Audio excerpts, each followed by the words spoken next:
So I felt like I had to include an acorn in the relief wood carving board just because carving an acorn into wood is like relief wood carving 101, so it seemed like it had to be in there.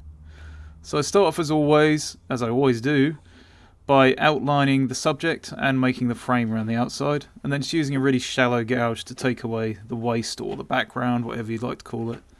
I wanted to make this one a little bit deeper, so that I could get a nice curve on the acorn.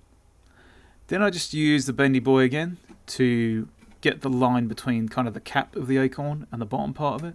And then I'm just working on curving the sides of the acorn round and into the wood so that it really looks like it curves around there, like it's embedded in the wood. That's kind of what you want, right?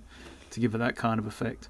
At this point, I decided to switch over to my bench chisel because it's the easiest chisel to sharpen, and so it's the sharpest one I've got. I did like how it was working, but it's a little big for this carving, so I switched back to the bendy boy again when I got to the top. And we're basically just doing the same thing here as I did to the bottom part. I was going to say bottom half, bottom part. And just curving down the edges and using the chisel to cut the wood downwards at an angle. So that's why when I get to the center part, I have to switch over, you see, and cut in the other direction because we're cutting downwards in that direction. If we were cutting in the same direction as we did the other side, we would start splitting loads of wood off. So then I drew 3 parallel lines to each other, and I made them go a bit more narrower as they got towards the top, just because not only do the features get smaller, but they also get a bit further away, so it sort of helps a little bit with the perspective.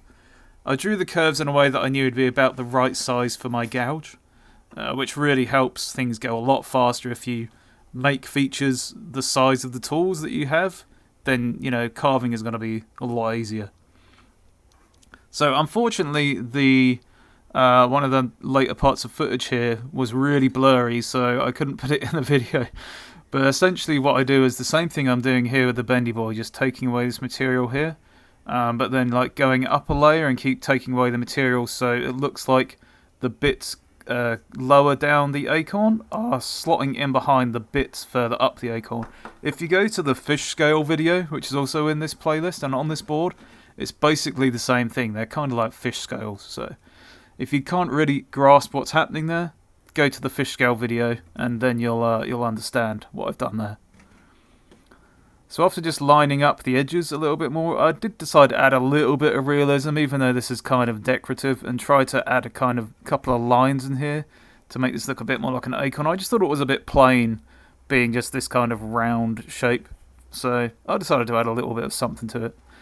Then I'd use a toothbrush to scrub away all the little loose bits that might be hanging around, and then I slap on some boiled linseed oil, and I just have like a little bag of cotton t-shirts, like old t-shirts or cut off bits, and that's what I use to wipe the excess away. So the acorn is done, and I've just got 5 more to do after that. These 2 here are reserved for patrons' ideas.